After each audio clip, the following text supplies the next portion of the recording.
Yan. So, magandang tanghali bawat isa. Okay, tayo ay, ano yan?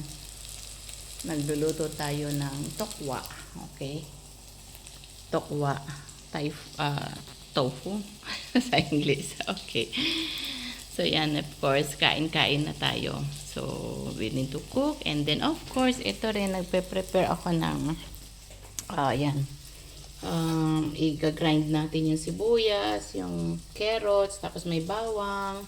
Tapos, syempre, ito, papalambutin ko lang yung meat mince, no, giniling na, mince. Yan. So, syempre, gagawa tayo ng lumpia mamaya, no, i-roll natin siya. Kasi meron naman tayong mga roll dito. Yan, yung ganito, no, yung pang-roll, pang ano siya, pang para ma-roll kasi gustong-gusto naman nila yung anong tawag dito, tofu, yung giniling, no. So yan yung lumpia. So napakabuti po ng ating Panginoon. So every time what to do is to pray, 'di ba? Ang Diyos ang nagbibigay ng pagkain sa atin. So bago tayo kumain, kailangan nagpe-pray tayo, Lord, salamat sa pagkain. Ano man yung mga nasa hapag nating mga pagkain, masarap man yan o hindi, importante magpasalamat tayo sa Panginoon kasi binigay po yan ng ating Panginoong Jesus na pagkain upang kailangan ng ating katawan. Siyempre, kailangan naman natin kainin yung nararapat. Wag naman yung hindi pwede sa katawan natin, kain pa tayong kain, magsasuffer naman yung ating katawan, di ba? So, kailangan malinis po at maayos yung ating mga kinakain. At syempre tayo nagpapasalamat sa Panginoon dahil kahit paano, kahit ganito ka ang nangyayari, may kinakain pa rin tayo, di ba? Kasi yun nga sabi sa Bible, magkaroon ng taggutom, magkakaroon ng digmaan, magkakaroon ng taghirap.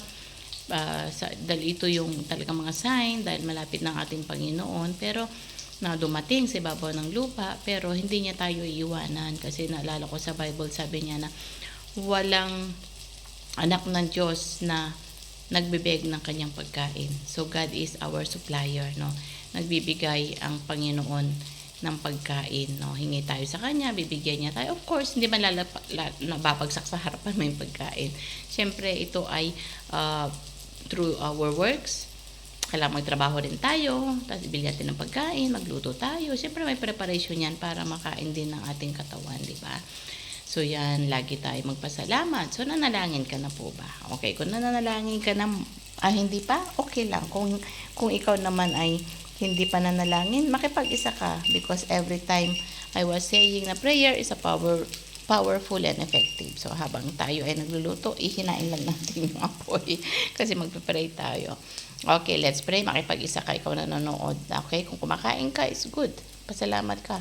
Pero man ginagawa mo, magpasalamat ka. Everything, lagi ka magpasalamat. Sabi nga sa Thessalonians, give thanks unto God and pray ceasingly. Magpasalamat lagi at manalangin lagi. So, makipag-isa ka, kapatid. Dakilang Diyos, salamat po sa hapon na ito o tanghali. Maraming salamat po, Panginoon. I-bless mo po ang nakikinig sa oras na ito. Kung ano man po yung mga pagkain na sa hapag niya, pagpalain mo. At ganoon din na hindi siya maubusan ng kaban ng tipan sa kanyang tahanan, O Lord God. Always multiply yung mga pagkain na nasa hapag po nila, sa ref nila, o yung gawa ng kanilang mga kamay upang meron po silang kainin. At ganoon din po, Panginoon, na patnubayan mo po sila upang lagi, Panginoon, na gabayan sila, O Lord God, at patuloy na i-provide ang mga needs nila, mga pagkain, O Lord God, upang masustain din nila sa kanilang mga pangangatawan.